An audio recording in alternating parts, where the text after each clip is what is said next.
sorry, babe. No, you're not sorry.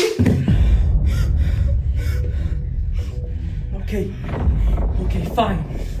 I'm gonna go outside. I'm gonna let you cool off a bit. Fine.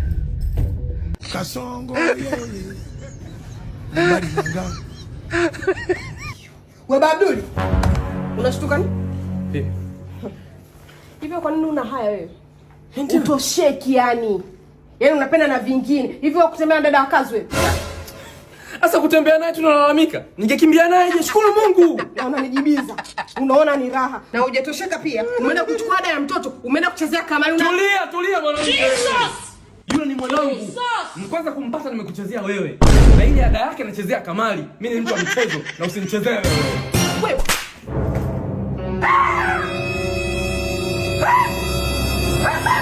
Katika hali ya kusikitisha, mwili wa mwanamke mmoja umeokotwa kwenye mfuko wa sandarusi